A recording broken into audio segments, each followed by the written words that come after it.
돼 있다는 후추나가 아닐까? 리상포 국방부장 그리고 그 전임 국방부장이었던 웨이펑어까지 다 문제가 돼서 잡혀갔었거든요. 현재 중국의 인민해방군 수뇌부에는 여러 문제가 있다. 이건 틀림없다고 봐야 되겠죠. 당장 9월 3일 승전절에 시진핑 주석이 수만 명의 병력을 앞에 놓고 사열을 할 텐데 시진핑 주석이 사실상 실각했지만 꼭두각시로 나와서 거기서 사열을 했다. 뭐 이렇게 해방군의 민심이 흉흉하지 않을까? 뭐 이런 의문들도 가질 수 있는 거고요.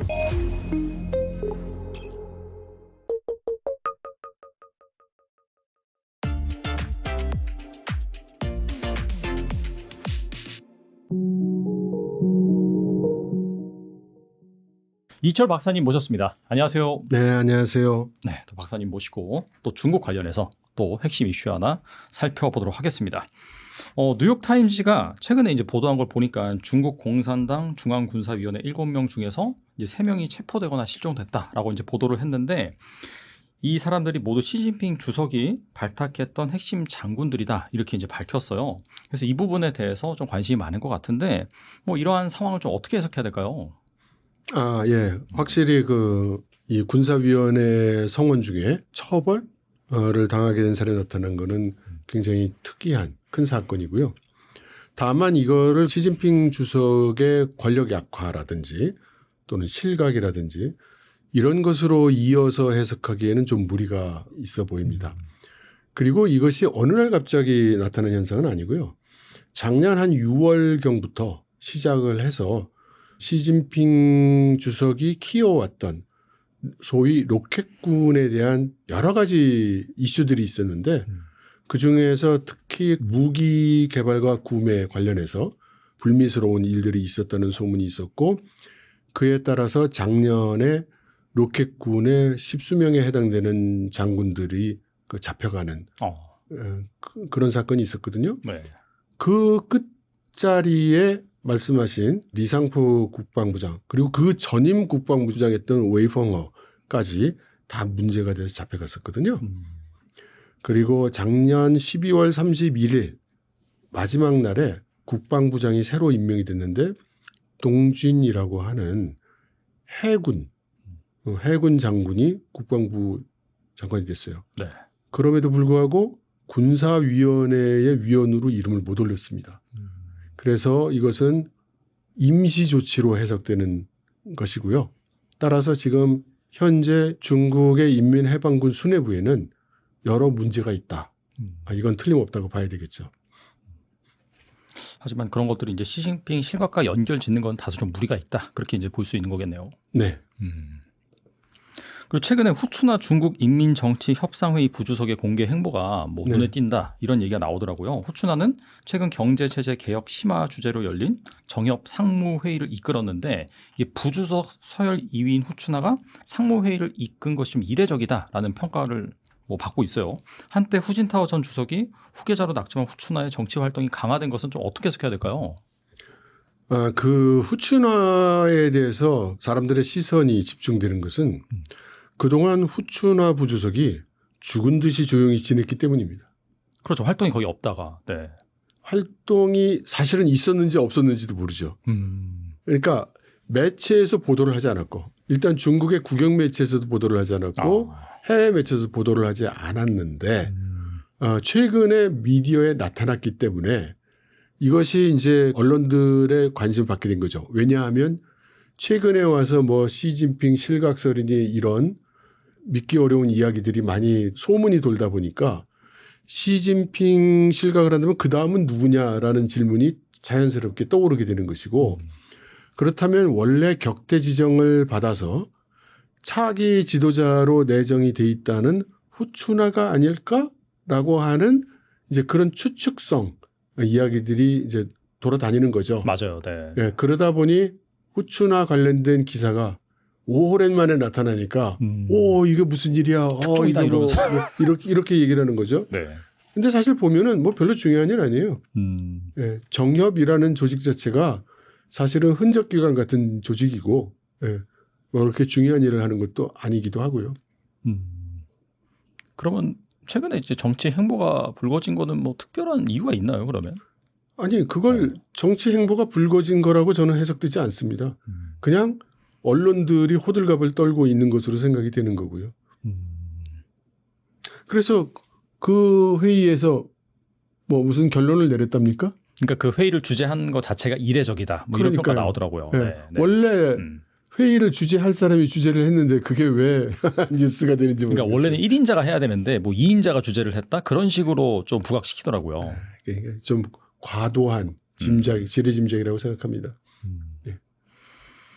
그리고 한편 중국 공산당이 최근 시진핑 주석의 집권 이후 13년간 뭐 연설 165편을 담은 어록을 출간을 했는데, 그런데 이 시 주석의 권력 이상설이 해외 매체를 통해서 끊임없이 제기되는 가운데 뭐 맞춰서 나온 것이라서 아무래도 이번 어록 출간 단순한 성과 정리라기보다도 뭐 최근에 뭐 불거지는 그런 실각설을 좀 의실해서인가요? 어떻게 보세요? 다 낭설인 것 같습니다. 네, 다 낭설인 것 같고요. 네. 일단 그 해외 매체에서 시진핑 실각설이라고 말씀하셨는데, 제가 아는 한 시진핑 실각설을 이야기한 해외 매체는 없는 것 같습니다. 말씀하신 건 아마 이런저런 유튜브 채널들이 그런 이야기를 떠드는 데가 있죠. 근데 저는 별로 그 신빙성이 있는 그런 내용이라고 생각하지 않습니다. 당장 9월 3일 그 승전절에 시진핑 주석이 수만 명의 병력을 앞에 놓고 사열을 할 텐데, 그럼 그 사람들은 그걸 어떻게 해설할지 모르겠네요. 뭐 시진핑 주석이 사실상 실각했지만 꼭두각시로 나와서 거기서 사열을 했다, 뭐 이렇게 또 이야기를 둘러댈지 모르겠습니다만, 저는 그 시진핑 실각설은 근거를 찾기가 좀 어렵다고 생각합니다. 그런 것 같아요. 9월 3일 날 이제 어떻게 하는지 보고 실제 실각이 되는지 안 되는지 알 수가 있다. 뭐 그런 식으로 해석하는 것 같더라고요, 보니까. 예. 그리고 지난 16, 17일 베이징 천안문 광장에서 항일 전쟁 승리 80주년 기념식 리허설이 열렸는데, 신형 전차와 해군의 수중 무인 체계가 처음 공개돼서 주목을 받았는데요. 다음 달 3일 전승정 열병식을 앞두고 중국이 최신 무기와 잠수정을 잇따라 내세우면서 전력을 과시하고 있는데, 이를 단순한 체제 선전으로 봐야 될지 아니면 실제로 이 전쟁을 대비한 움직임이라고 봐야 될지 어떻게 보시나요? 그 일단 제일 큰 목적은 그 둘 다가 아닐 겁니다. 제일 큰 목적은 아까 말씀드렸듯이 작년에 그 로켓군의 일련의 그 불미스러운 상황이 있었고, 네네. 로켓군 장성들이 다수가 체포되는 그런 일도 있었잖아요. 그러면 당연히 지금 로켓군 괜찮은 거야? 이런 의문이 떠오르고, 그럼 당연히 그 잡혀간 이유가 군수 관련한 부정, 신무기 개발에 대한 문제라고 지금 다 이렇게 이야기가 돌고 있는데, 그러면 인민해방군이 개발했다는 무기는 제대로 개발이 된 거야? 그 무기들은 제대로 나온 거야? 품질에는 문제가 없어? 기능에 문제가 없는 거야? 이런 의구심들이 당연히 일어나지 않습니까? 그렇죠. 그리고 해방군의 그 민심이 흉흉하지 않을까? 뭐 이런 의문들도 가질 수 있는 거고요. 그러니까 시진핑 주석 입장에서는 그러한 의문들을 일소할 필요가 있죠. 그래서 대규모로 9월 3일 전승절 군사 퍼레이드를 보이면서 새로운 무기도 많이 보여주고, 우리가 지금 개발해온 무기에 신무기 문제없다. 그리고 우리 인민해방군 문제없다. 우리 인민해방군 싸울 준비가 되어 있어. 그리고 해방군은 나에게 충성하고 있어. 이런 것들을 이제 보여줄 정치적 필요성이 있는 거겠죠. 한간에서 나오는 그런 뭐 루머 이런 것들을 잠재우기 위한 그런 액션이라고 볼 수도 있겠네요. 그러면. 예, 아마 그런 루머가 시진핑 주석한테 중요하기보다는 중국 내부의 여론, 중국 내부의 의구심들을 일소할 필요가, 그것이 가장 우선이겠죠. 그러니까 그런 얘기들이 계속해서 나오니까 중국 내부에서도 뭔가 이상한데? 라는 그런 부분을 불식시키기 위한 그런 뭐 액션이다. 그렇게 보는 건가요? 그러면? 그러니까 그 말씀이 맞는데, 원인 결과 관계를 외부에서 그렇게 얘기하니까 내부가 거기에 대한 의구심을 가질 것이다 라는 그 부분이, 그 원인의 인과관계가 그렇게 성립된다고 보지 않습니다. 그러면은 그냥 로켓군 이거는 그냥 원래 팩트니까 그런 부분에 대해서 뭐 네. 내부의 그런 의구심을 불식시키기 위함이다. 그렇게 정리하면 될까요? 네. 그리고 트럼프 대통령은 시진핑과의 통화로 자신이 재임하는 동안에는 뭐 중국이 대만을 침공하지 않을 것이다라는 약속을 받았다. 이제 네. 그렇게 밝혔는데요. 반면 중국 외교 당국은 별다른 입장을 내놓지 않고 있어서 과연 중국이 이 미국의 입장을 뒤로 하고 대만 침공을 고수할 수 있을까요? 어떻게 보세요? 미국의 입장이라기보다 시진핑 주석이 그런 발언을 했을까 안 했을까 이렇게 생각해 본다면 안 했다면 중국 정부가 그런 식으로 얘기하지는 않았을 겁니다. 안 했다 우린 이렇게 얘기할 거예요. 근데 그렇게 얘기하지 않고 이것은 대만 문제는 우리 내부 문제다 이렇게 얘기를 했거든요. 그것은 아마도 시진핑 주석이 정말로 그렇게 말을 했을 가능성을 시사한다고 봅니다. 하지만 문맥이 중요한 거죠. 무슨 얘기를 어떻게 하다가 그 발언이 나왔는지를 모르는데 그 문장만 딱 따가지고 내가 대통령으로 있으면 시진핑 주석이 대만을 공격하지 않는다고 해서 이 부분만 딱 따가지고 해석할 수는 없다고 봐요. 그러면 예를 들어 트럼프 대통령이 한 연임을 한 번 더 하면 지금 미국 헌법상으로 못하는 걸로 알고는 있습니다만 네네. 만일에 그런 일이 발생한다면 그러면 중국 공산당은 트럼프 씨가 또 대통령을 하니까 우리는 대만 공격 못하겠네 이럴 거라는 뜻일까요? 그러니까 이것도 앞뒤 상황과 문맥을 파악해야 정확한 해석이 가능할 것 같습니다. 뭐 애매하네요. 결론은 그러면은 뭐 무조건 안 한다도 아니고 뭐 한다도 아니고 여지를 좀 남겨놨다 이렇게 볼 수 있는 거겠네요. 그러면. 그렇죠. 그러니까 우리가 그 궁금해야 될 부분은 어떤 상황에서 어떤 문맥으로 어떤 논리에서 그런 말이 나왔을 가능성이 있을까라는 거를 우리가 분석하는 것이 더 중요하다고 생각합니다. 그리고 중국은 푸제남에 전자식 캐터펄트를 장착했다고 대대적으로 홍보했지만 정작 CCTV에 방영된 뉴스에선 실제 이륙 장면이 없이 그림자 화면만 내보였거든요. 핵 추진도 아닌 함선에서 과연 전자식 캐터펄트가 제대로 작동할 수 있을지 보여주기식 선전이다라는 그런 비판이 있는데 이거 어떻게 보시나요? 진실은 알기 어렵죠.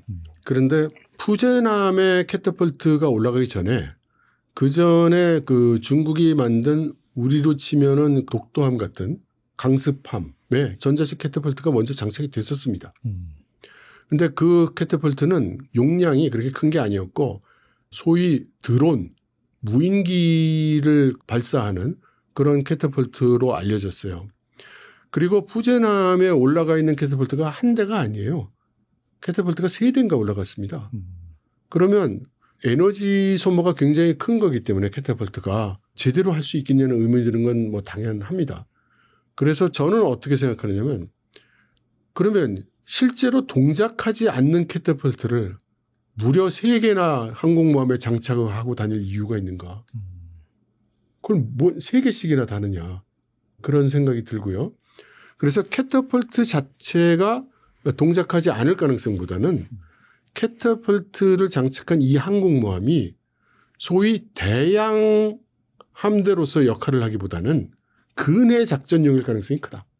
그쪽에 가깝지 않는가 이렇게 추측을 하고 있습니다. 그리고 지난 13일 남중국해 스카보로 암초 인근에서 이 중국과 필리핀 간 군사적 긴장이 다시 고조가 됐습니다. 보니까 여기 사상자도 좀 있는 것 같더라고요. 네. 특히 같은 해역에 미 구축과까지 전제가 되면서 분쟁이 단순한 영유권 다툼을 넘어서 미국이 얽힌 국제 문제로 확산이 되고 있는데 이 남중국해 정세는 어떻게 보시는지 궁금하네요. 남중국해 문제는 뭐 어제 오늘의 이야기는 아니고 중국은 이제 소위 내해화를 주장하면서 자기네 영토고 자기네 영해라는 입장인 거죠. 그리고 그것을 가랑비에 옷 젖듯이 조금씩 주장해서 지금은 아주 노골적으로 자기네들 영해라고 주장하고 있는 중이죠. 게다가 미국 구축함에 대해서 뭐라고 발표를 했냐면 인민해방군이 미국 구축함을 몰아냈다라고 발표를 했거든요. 그런데 거기에 대해서 미국 쪽에서 반박하는 성명이 나오지 않았어요. 그러니까 실제로도 아마 밀려났을 가능성이 크다는 시사죠. 이것은 남중국해의 상황이 지금 그렇게 심상치 않다는 것을 의미하는 거라고 봅니다. 점점 더 백열화되고 있고 전쟁의 기운이 상승하고 있다고 봐야 되겠죠. 그러면은 뭐 타이완 외에도 다른 그런 뭐 필리핀이라든지 그런 영유권 다툼을 벌이고 있는 나라와도 충돌할 수 있는 가능성은 열어놔야 되나요? 네. 러우 전쟁 이후에는 약간 동북아 뭐 내지는 동남아 이쪽에서도 분쟁이 발생할 가능성이 있겠네요. 그러면. 그렇죠. 그래서 트럼프 대통령 입장에서는 빨리 우크라이나 전쟁을 종식시켜야 아, 그 역량을 중국에 대비할 수가 있겠죠. 그러니까 사실 뭐 최근에서도 보니까 그냥 휴전이 아니라 아예 종전으로 간다는 그 푸틴의 요구가 많이 반영이 됐다라고 하는데 네. 그게 단순히 뭐 트럼프가 푸틴을 좋아해서 그런 브로맨스 그런 분위기가 아니라 빨리 네. 이 러시아 이슈를 정리를 해야지 예. 이 중국에 집중할 수 있으니까 네. 그런 일련의 과정이다 이렇게 보면 되겠네요. 네. 그러면은 뭐 임기 중에 마찰이 있을 수도 있겠네요, 진짜. 네. 그럼 한국과 미국 사이 마스가 프로젝트가 순항 중인 가운데 중국 관영 글로벌 타임스는 미국의 군사 작전에 한국 선박이 사용된다면은 한국이 외교적으로 곤란에 처할 수 있다 이런 식으로 노골적인 불만을 표했는데 네. 중국이 이렇게 민감하게 반응한 이유는 뭔가요? 중국은 민감하지 않죠. 민감하기보다는 좀 그러지 않아도 미국과 일본이 이제 중국과 한판 붙을 거라는 건 중국 입장에서는 당연시되고 있는데 모를 것이 한국인 거거든요. 모를 것이. 네. 그런데 중국은 한국한테 일관되게 요구하고 있는 것이 중립을 지켜라. 빠져라. 이거거든요. 그러니까 만일에 중국이 대만을 공격한다면 미일 합동군이 이제 중국을 들어올 텐데 그 경우에는 이제 주한 미군도 문제가 돼서 참전을 할 거잖아요. 네. 그럼 한국은 어떻게 되는 거냐라는 이슈가 남습니다. 지금 우리나라 정부는 지금까지 한마디도 대답을 안 하고 그 태도 입장 표명도 안 하고 있죠. 그러니까 중국은 계속해서 요구를 하고 있는 겁니다. 중립을 선언하든지 지켜라. 안 그러면 이런 가로 열고 가로 닫고가 되잖아요. 그러니까 한국이 지금 거의 입장 표명을 하지 않은 채 미국의 함선을 수선하거나 만들거나 하는 상황이 온다면 그럼 자기들로서는 여차하면 우리와 싸우겠다는 그 시그널을 볼 수밖에 없지 않느냐 그 얘기를 하는 거죠. 근데 이건 거의 기정사실하잖아요. 사실 우리가 이제 트럼프 그 대통령이 당선이 되고 그때부터 계속해서 한국에 조선업에 러브콜을 보냈고 그게 단순히 뭐 그냥 선박이 아니라 이 군함 함정 MRO부터 해서 나중에는 이 선박까지 뭐 건조를 맡길 수 있는 그래서 그런 부분에 있어서 최근에 우리가 이제 한미 상호화세 협상에도 이 조선업 패키지가 또 들어갔잖아요. 대규모로. 그러면 사실상 이걸 진행된다고 봐야 되는 거 아닌가요? 그러면? 그렇게 진행이 될 가능성을 중국이 이제 네. 말하자면 자기들의 불만과 경고를 발휘한 거고요. 그리고 이제 그렇게 이제 진행이 되면 중국으로서는 대만 공격 시에 한반도 공격도 하지 않을 수 없겠죠. 그러면은 뭐 사실 그렇게 진행이 되는 것 자체를 좀 기정사실할 필요는 있겠네요. 그렇다고 여기 와서 뭐 사실 한국이 대한민국이 뭐 지금 트럼프랑 이미 다 협상을 해놓은 상태에서 갑자기 안 한다고 할 수도 없는 거고요. 그래서 저는 계속 주장을 하고 있는 겁니다. 그 정부가 도대체 어떻게 할 건지 기본 입장을 내놔라. 외교 안보 정책이 뭐냐. 그 불확실성을 좀 줄여줘야 기업이든 개인이든 뭐 그러한 전제로 그럼 나는 이래야 되겠군 저래야 되겠군 뭔가 설계를 할 수 있지 않느냐라고 저는 주장을 하고 있는 중입니다. 지금 또 뭐 업계에서는 이제 한한령 해제 기대감으로 계속해서 나오면서 이 뭐 주식시장에서는 관련 기업들이라든지 좀 부각이 받고 있는데 그런 것들 좀 위험할 수도 있겠네요. 그럼 아니 중국과 전쟁을 할지 모르는 방향으로 가면서 협안력은 풀어주세요라는 게 중국 입장에서 그게 말이 되겠습니까?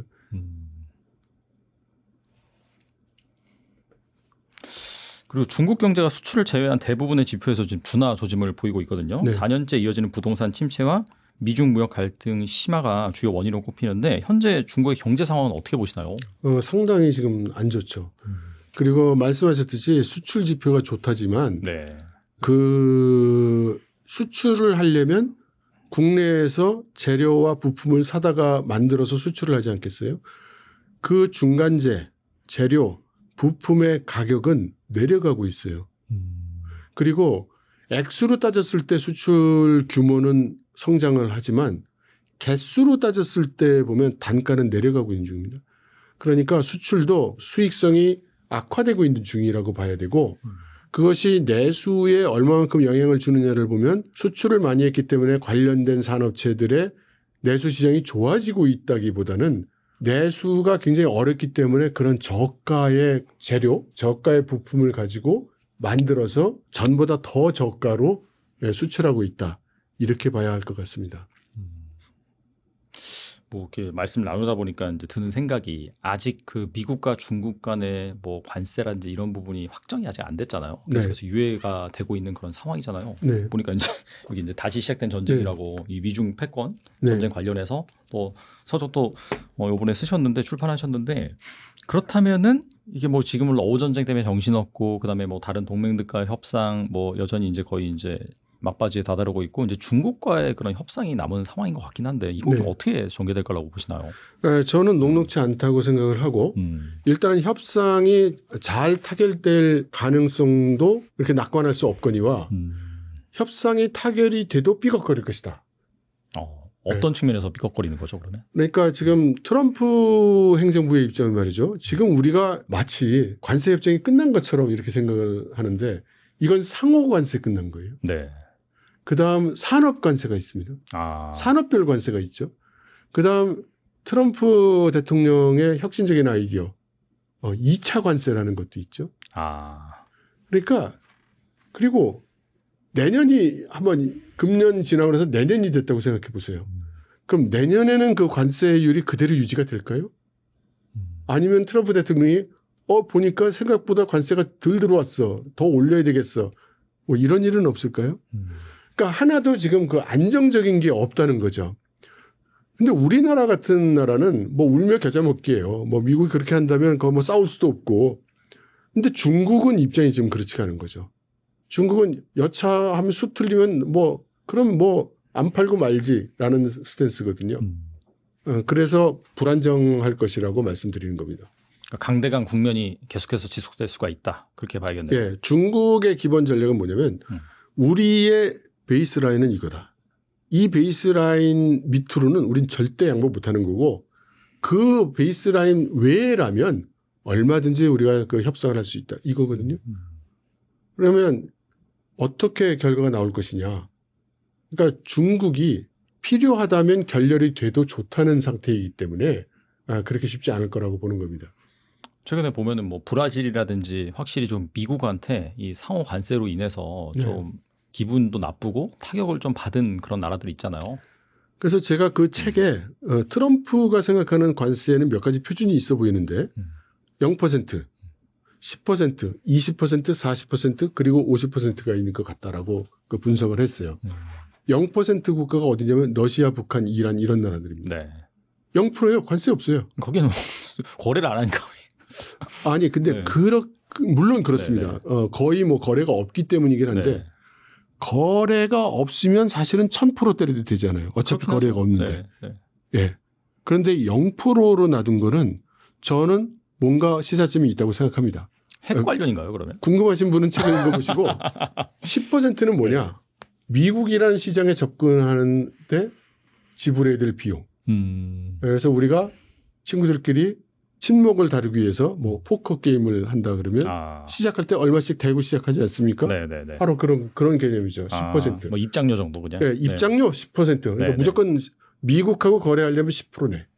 네, 이걸로 출발을 하는 거고 20%는 그게 미국의 여러 싱크탱크가 분석한 결과에 따르면 장기간 거래를 하는 국가들이 지불하는 관세 액수가 최대치가 되는 관세율이라고 합니다. 그래서 주로 산업 국가들, 독일, 일본, 한국, 타이완 이런 나라들 20%. 40%는 뭐냐면 단기적으로는 관세를 제일 많이 뽑아 먹을 수 있는데 그런 식으로 관세를 때리면 경쟁력이 없어지기 때문에 페이드 아웃 될 것 같은 이제 그 정도 관세라는 거예요. 그러니까 이거는 뭐냐면은 뭐 지금 당장 거래를 안 할 수는 없지만 별로 그렇게 그 거래를 하고 싶지는 않은 상대. 안 해도 돼. 뭐 이런. 네, 그런 거죠. 그러니까 40%. 네. 50% 이상이 되면 그건 중국이 수출을 포기하는 관세가 될 거라고 합니다. 네.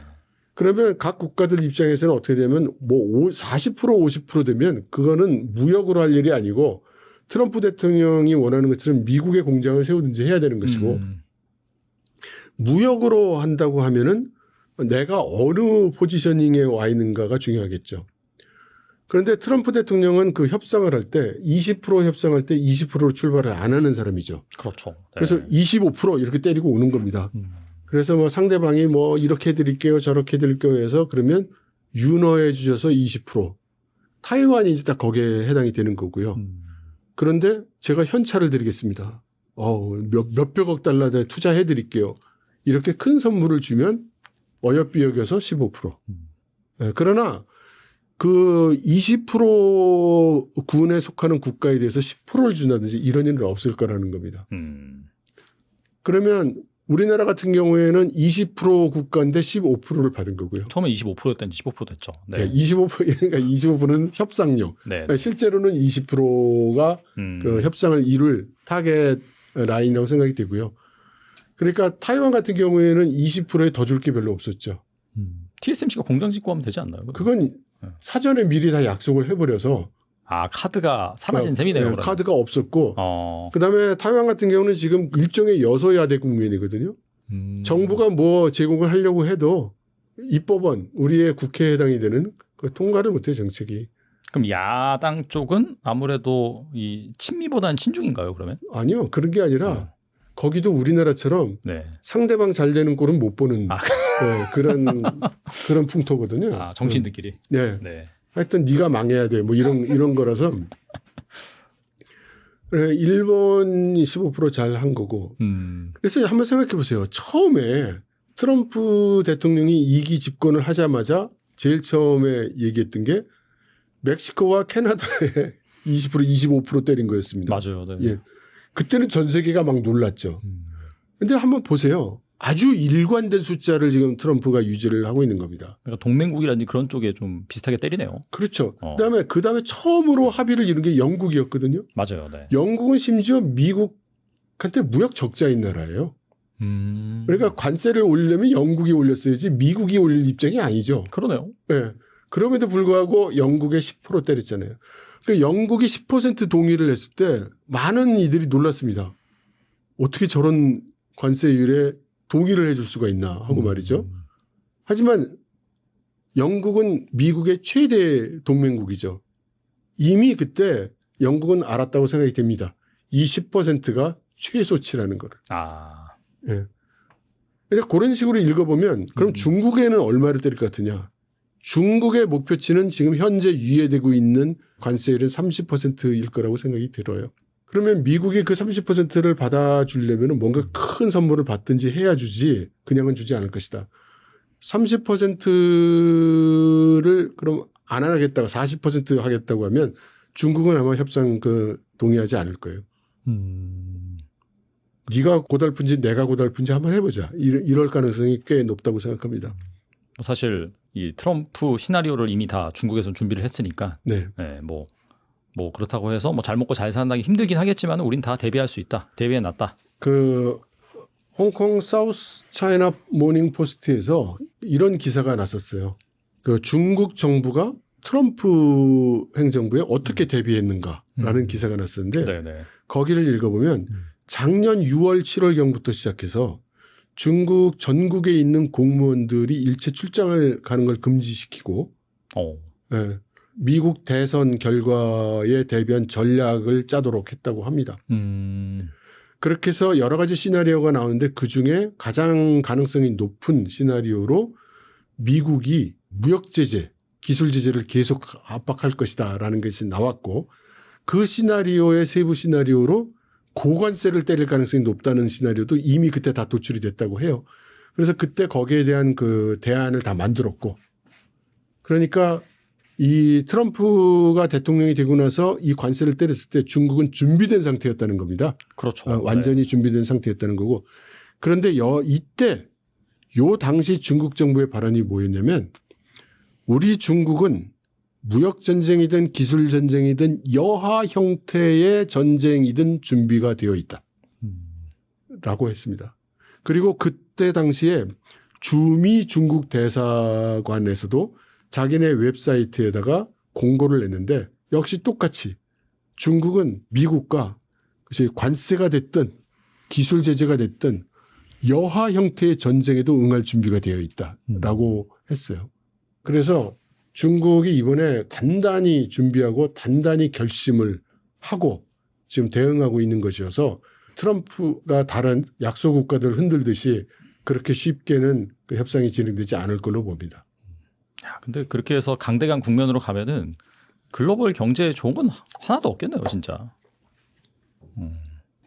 저의 주장은 이런 식으로 가면 남에게 아쉽지 않은 나라가 가장 따뜻하고 상대적으로 따뜻한 거죠, 그죠? 예. 네. 예. 세계화 나는 시대보다는 뭐 사실 안 아니, 나는 좋으니까. 뭐 그 어디다 남의 나라에 안 팔아도 되고 남의 나라에서 뭐 구해올 것도 없고 그냥 우리끼리 잘 먹고 잘 살 수 있어. 이런 데가 제일 편안하고. 그런데 내가 살려면 석유를 좀 가져와야 돼. 뭐 이런 나라들 있잖아요. 뭔가 그렇죠. 다른 나라에 아쉬운 거를 가져와야 되는 나라는 괴롭죠. 대한민국이잖아요, 그러면. 아니요. 대한민국은 최악의 상황. 아쉬운 그러니까 것도 가장, 가져와야 되거니와 가장 힘들잖아요. 물건도 딴 대한민국이. 나라에서 팔아야만 되는 그러니까요. 그런 최악의 상황이 우리 대한민국이죠.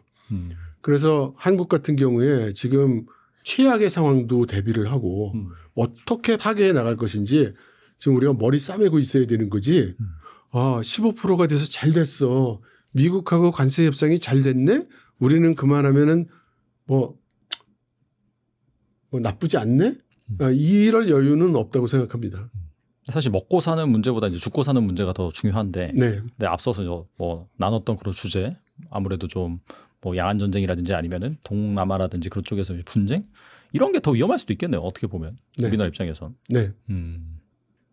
그리고 이 중국 소비 시장에서 하향 평준화 현상이 뚜렷하게 나타나고 있다고 하는데 고급 브랜드 호텔까지도 가격을 낮추고 소비자들은 가성비를 우선시하는 모습이 과거 인류의 하류 사회를 떠올리게 만든다라는 얘기도 있더라고요. 네. 이 중국 경제가 일본처럼 좀 약간 디플레이션 국면, 장기 침체 빠지는 것이 아니지 어떻게 보시나요? 네. 디플레이션에 빠져 있죠.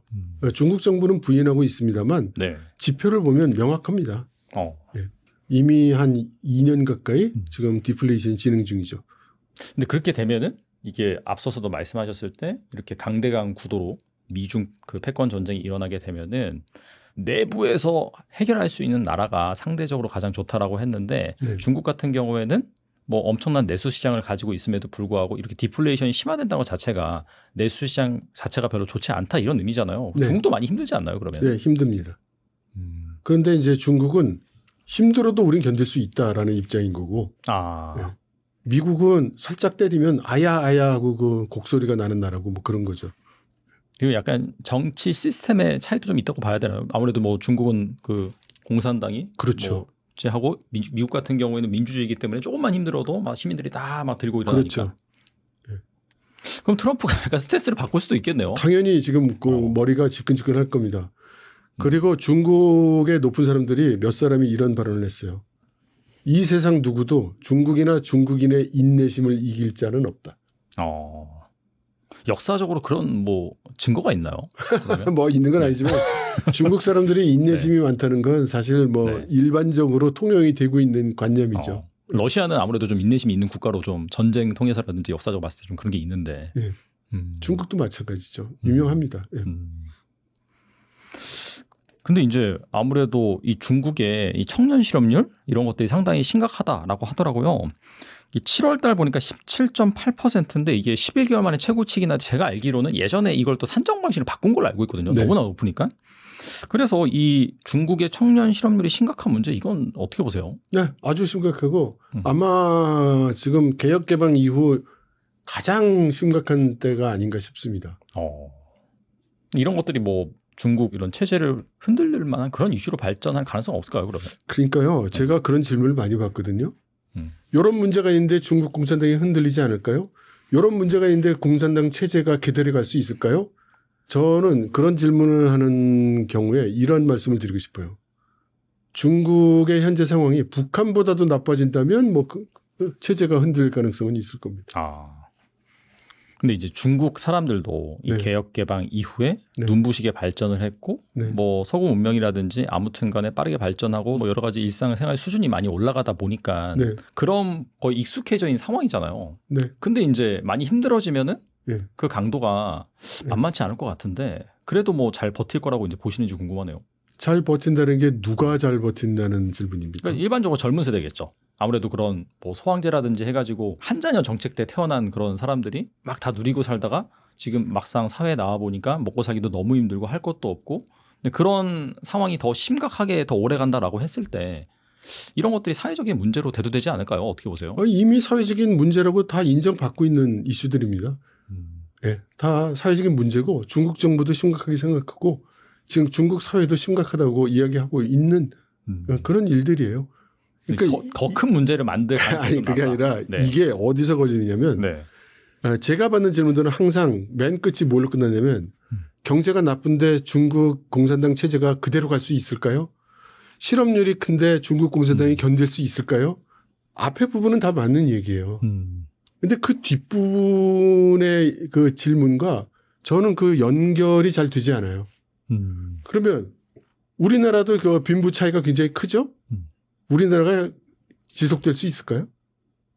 근데 그거랑은 좀 다른 게 예전에 뭐 우리나라도 이제 군사 정권 시절이 있었고 네. 그런 거 민주화 운동을 통해서 극복을 했잖아요, 결과적으로. 네. 그러니까 그런 운동이 일어나는 거죠, 사실. 만약에 그렇게 극심하게 뭔가 힘든 상황에서.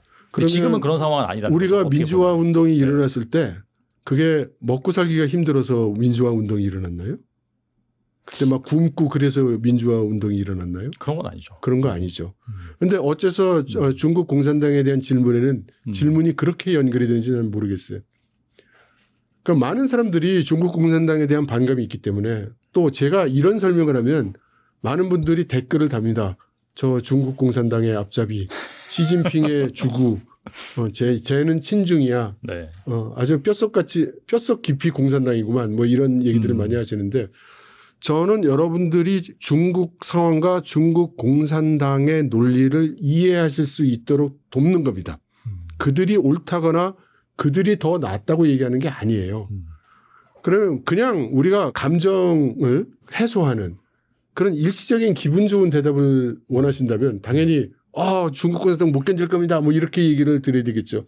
그러나 그건 현실이 아니잖아요. 중국 공산당은 잘 견딜 거고 요 정도 상황으로 사회체계의 분란으로 이어지지는 않을 겁니다. 그러니까 뭐 민주주의 같은 경우에는 그렇게 경제가 안 좋고 하면 선거를 통해서 계속해서 바꾸니까 네. 네, 뭐 그런 게 되는데 거기는 그게 안 되니까 그런 차원에서 아무래도 좀 그렇게 바뀔 가능성이 없을까라고 이제 궁금해 하시는 것 같아요.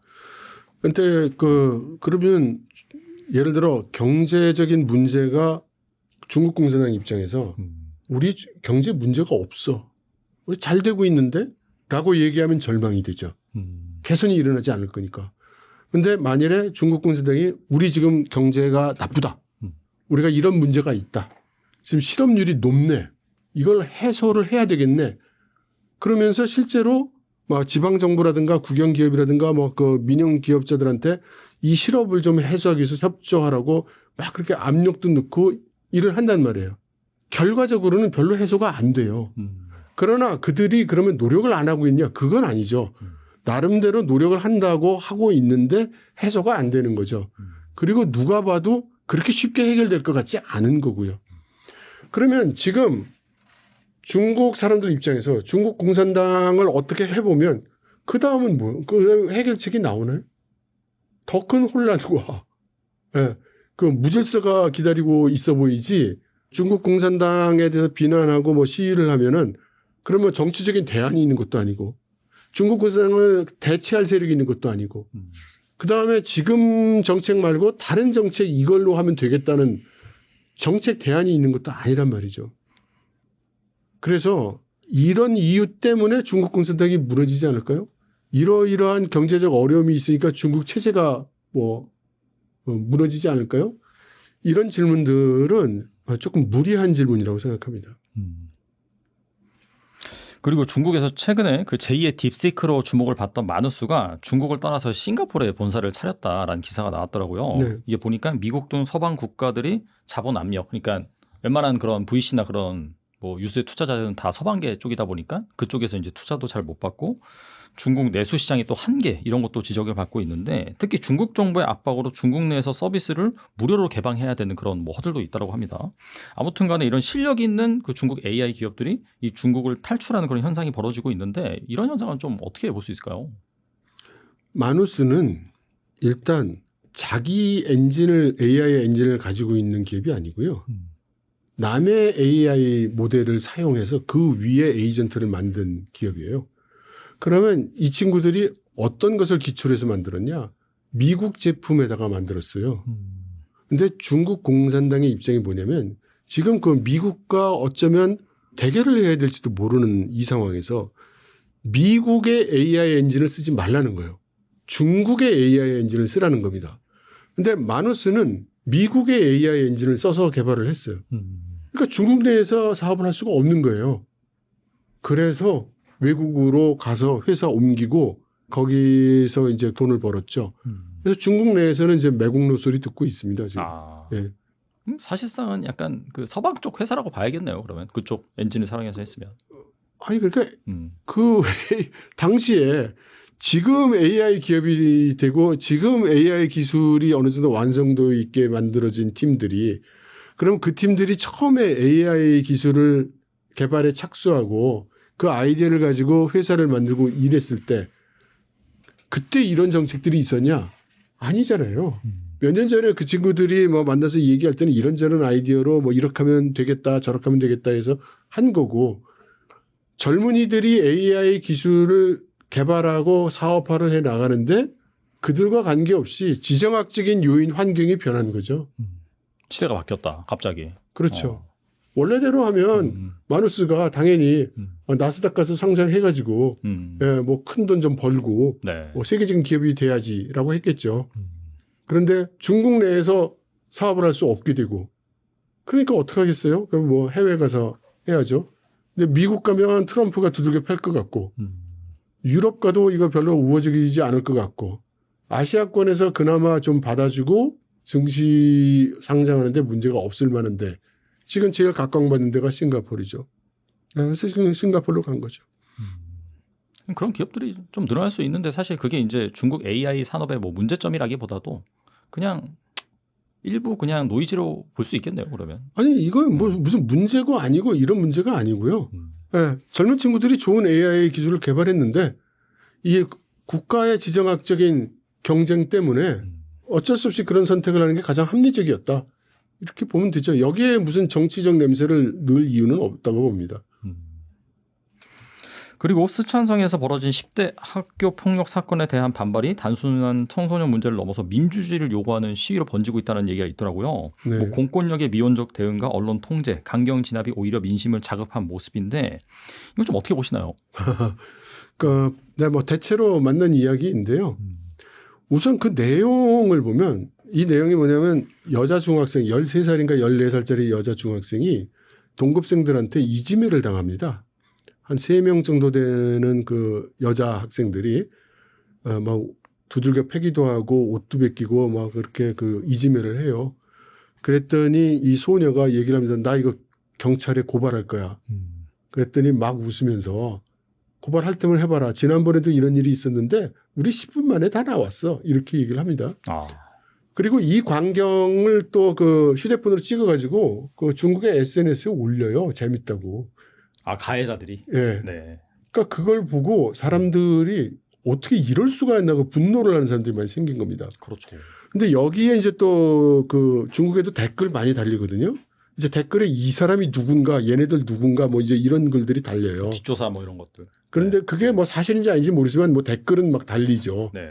근데 거기에 보면 사실인지 아닌지 몰라도 이 이지매를 당한 여자의 어머니가 장애인이라는 겁니다. 이 말을 못 하시는 분인가 하여튼 그렇고 아버지가 누군지 모르는데 아마 아버지가 집에 계시지 않은 것 같아요. 그러니까 어렵게 사는 모녀인데 반면에 이제 그 가해자 편에 있는 애들은 부모들이 좀 떵떵거린다 이거죠. 그러면 이게 사회정의감에 이게 불이 붙지 않습니까? 그렇죠. 네. 그리고 여기에 뭐가 있냐면 중국은 말이죠. 아직까지는 그 일자녀들이 많지 않습니까? 그래서 학교가 하교할 때가 되면 부모들이 와서 그 애들을 픽업해 가요. 뭐 중고등학교 상관없이 그렇게. 예, 그 국민학교, 중학교 뭐 그래서 하교 시간이 되면 학교 정문 앞에 사람들이 까맣게 모입니다. 이렇게. 왜? 자기 애를 데려가야 되니까. 그러면 그 학교 앞에 학부모들이 쫙 모여있을 때 네네. 그게 당연히 문제가 되잖아요. 그 학교에서 그런 일이 일어나는데 그러니까 이제 학부모들이 이제 학교 말이야 그런 일이 벌어지게 놔두고 말이지 이건 그래도 되겠어 그러면서 이렇게 학부모들이 항의를 한 겁니다. 근데 이거를 학교 쪽에서 공안을 불러요. 그래서 불순하게 말이지 이 시위를 하고 막 그러니까 이거 뭐 제재하라고 그래가지고 공안이 그 시위를 제재를 합니다.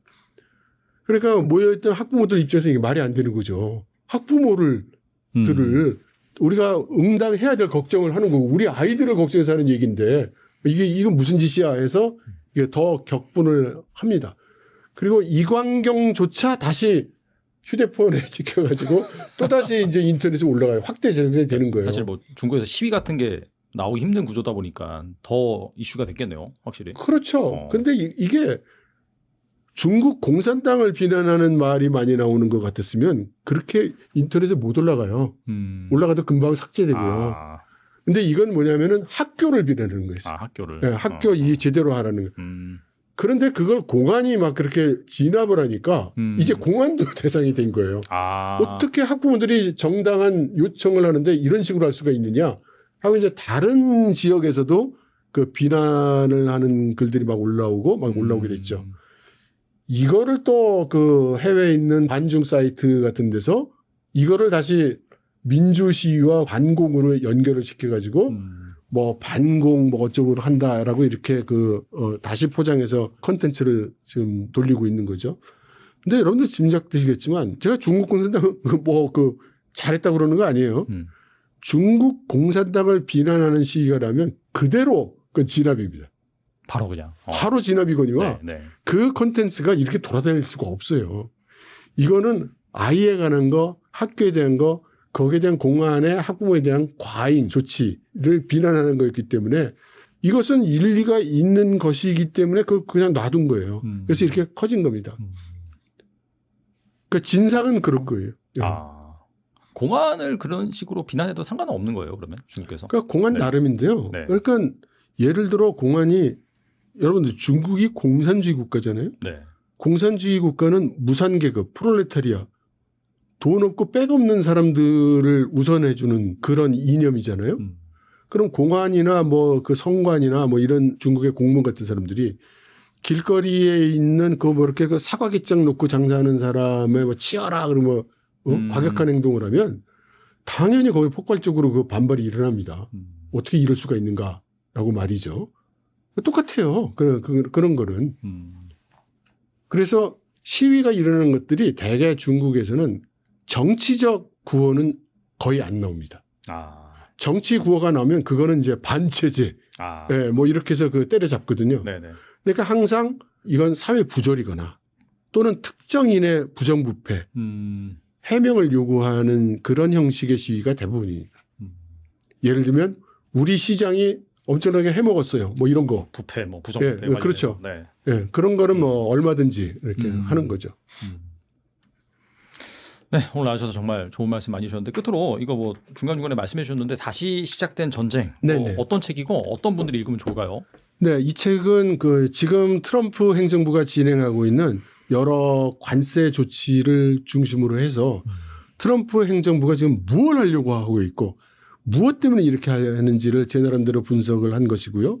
말씀드린 대로 중국의 대응과 대비를 시켜가지고 앞으로 미중 관세 협상이 어떤 식으로 진행이 될 것 같고 어떤 결과를 초래할 것 같다는 그런 예상을 해놨습니다.